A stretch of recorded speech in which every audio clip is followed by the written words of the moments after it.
Sumpah, gue excited banget pas dihubungin sama Poco Indonesia kalau mereka mau ngirim smartphone baru ke studio Uzon.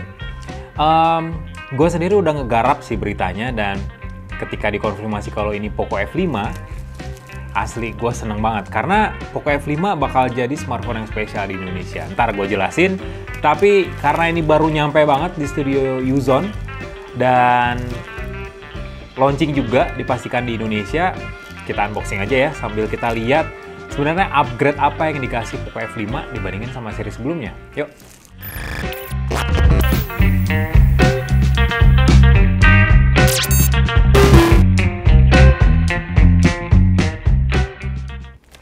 Oke, kita buka aja ya paket dari Poco Indonesia ini. Wow.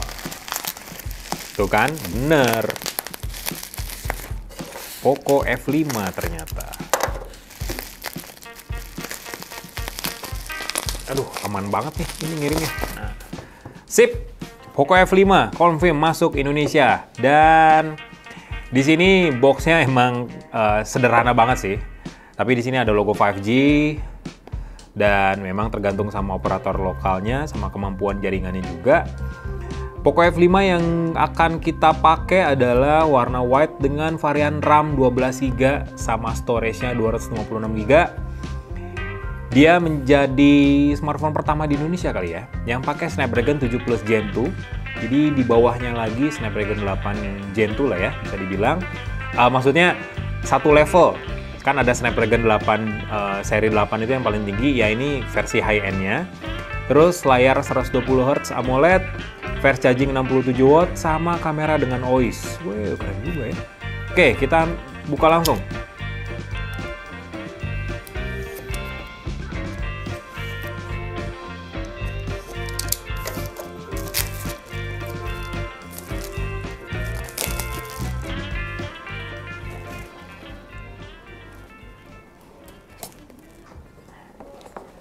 Ya, ini dia isi dari box Poco F5.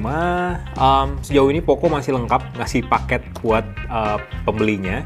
Di sini masih ada SIM ejector, kita masih dapat, tapi ya emang minimalis banget. Terus dapat panduan penggunaan sama kartu garansi juga lengkap. Masih dapat stiker dan satu yang baru ini pembatas buku. Sebelumnya kan stiker doang, nah sekarang udah dapat pembatas buku, jadi lumayan nih ngingetin juga buat para pengguna smartphone biar sesekali baca buku, nggak make HP doang gitu ya. Nah, ini ada soft case-nya, soft case bening yang bakal kuning kalau dipakai berbulan-bulan. Saran gue sih langsung ganti aja lah, jangan dipakai. Oke, ini dia unitnya. Poco F5, cuman kita simpan dulu buat yang terakhir. Dikasih juga USB Type-C, Poco masih baik, ngasih paket yang lengkap buat penggunanya. Dan yang terakhir, fast charging 67W. Dan selama pengalaman gue ya, fast charging 67W Xiaomi itu masih bisa dipakai buat ngecas laptop. Asal laptopnya ngedukung power delivery. Jadi ya seenggaknya bisalah bawa satu charger buat ngecas dua device gitu, oke? Itu aja sih isi box dari Poco F5 sendiri. Dan sekarang kita beralih ke device-nya. Wih, cakep loh. Ini warna white-nya tuh kayak... Sebentar, kita copot dulu stikernya deh. Lihat, warna white-nya kayak ada tekstur-tekstur mutiara gitu gak sih? Ini bukan baret ya, tapi ini emang tekstur, emang desain warnanya kayak gini. Unik banget. Putihnya itu dicampur dengan warna biru laut bisa dibilang. Dan dikasih ornamen-ornamen, gimmick-gimmick yang bikin smartphone ini kelihatan kayak mutiara sih. Ini beneran cantik sih ini smartphone beneran cantik. Dan dibikin frameless juga, beda dengan seri sebelumnya yang punya frame sedegaban yang yang gue sendiri kayak agak kurang sreg lihatnya. Dan dibandingin sama seri sebelumnya Poco F4, desainnya lebih bagus di sini karena Poco F4 itu ya cuman ngandelin efek pantulan cahaya dan gradasi warna, nggak ada ornamen, nggak ada gimmick seperti di Poco F5. Lihat, ini kelihatan cantik banget. Masih sama seperti seri sebelumnya, bingkainya masih flat. Dan ini lengkap portnya. Dia ngedukung dual speaker sih harusnya ya. Ini dual speaker tapi pasti lebih gede di sini speakernya. Terus masih ada jack audio. Ini IR blaster masih ada. Di sini mikrofon. Ini tombol power yang berfungsi langsung sebagai sensor sidik jari. Terus ini juga ada tombol volume. Sambil gue nyalain sebentar, oke. Terus ini ada slot SIM.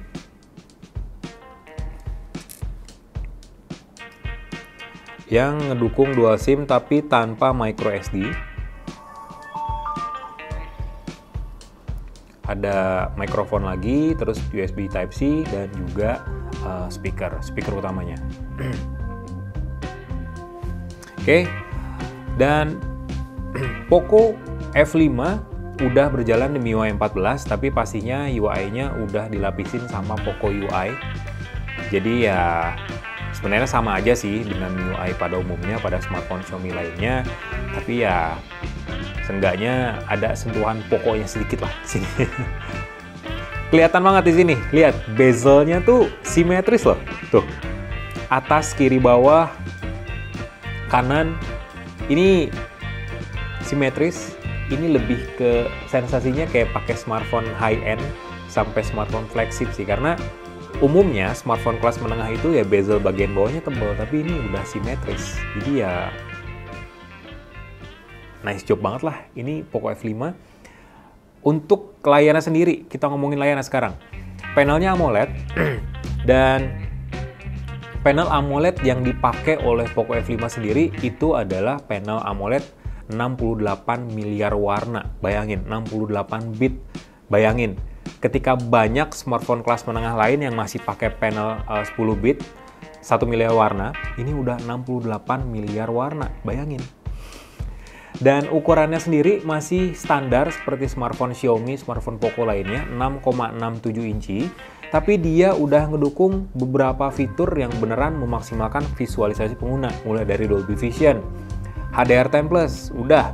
Terus juga refresh rate sampai 120 Hz juga udah. Pemilihan refresh rate-nya sendiri cuma ada dua, 60 dan 120 Hz, jadi nggak ada opsi 90 Hz. Dan untuk intensitas cahayanya sendiri bisa sampai 1000 nits seterang ini. Dan pastinya ada automatic brightness juga, ada dark mode juga, dan untuk fitur-fitur kayak nonton film misalnya kayak Netflix ataupun video YouTube, dia udah mendukung HDR10+. Cuman ya masih sama dengan Poco F4 versi sebelumnya. Layar ini masih dilindungin sama Gorilla Glass 5. Jadi belum Victus, belum Gorilla Glass 6. Dan ngomongin soal rating anti airnya, dia tetap IP53, jadi cuma tahan percikan air aja dan juga tahan debu pastinya. Dan kalau ngeliat dari spesifikasi utamanya di internet ya, bodi belakangnya sendiri bukan dari kaca seperti Poco F4. Dia masih pakai bodi berbahan dasar polikarbonat, tapi dibikin ala seperti kaca. Dan bebas jejak sidik jari, nggak kayak seri sebelumnya. Ini lebih cantik, asli. Oke, ngomongin soal spesifikasinya, smartphone ini udah ditenagain sama Snapdragon 7 Plus Gen 2, jadi sebagai bisa dibilang jadi smartphone pertama ya di Indonesia yang pakai prosesor high-end dari Qualcomm. Dan dia udah pakai MIUI 14, ternyata nggak pakai Poco UI. Oh, ini Poco UI sih, ini pakai Poco UI. Terus juga RAM-nya 12 GB tadi, memori internalnya 256 GB, dan baterainya sendiri udah 5000 mAh yang didukung sama fast charging 67 watt. Seperti yang gue bilang tadi, adapternya udah ngedukung power delivery, jadi seharusnya bisa ngecas laptop kalian yang ngedukung teknologi yang sama.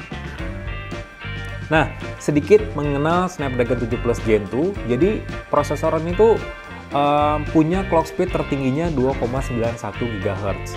Dan emang sih dibandingin sama Snapdragon 870 di Poco F4, kalau kenceng-kencengan clock speed ya, emang lebih tinggi di Snapdragon 870. Tapi untuk arsitekturnya memang lebih baru di Snapdragon 7 Plus Gen 2 karena dia dibikin pakai arsitektur 4 nanometer dibandingin sama Snapdragon 870 yang cuma 7 nanometer.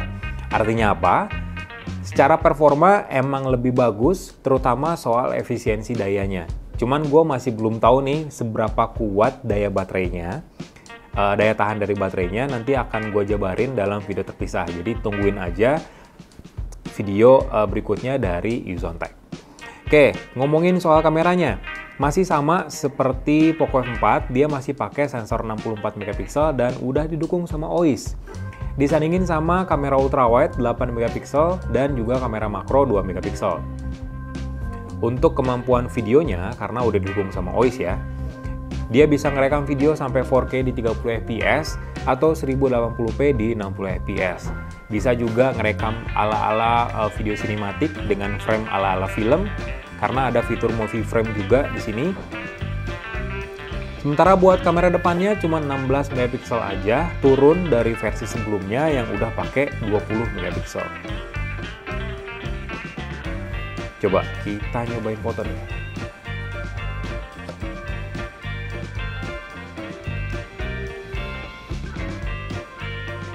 Ya ini tipikal Xiaomi banget sih, karena reproduksi warnanya terlihat lebih tajam daripada aslinya. Tapi soal detail ini masih bagus. Karena ya secara sensor dia pakai resolusi 64 megapiksel. Jadi ya cukup besar resolusinya dibandingin sama 50 maupun 48.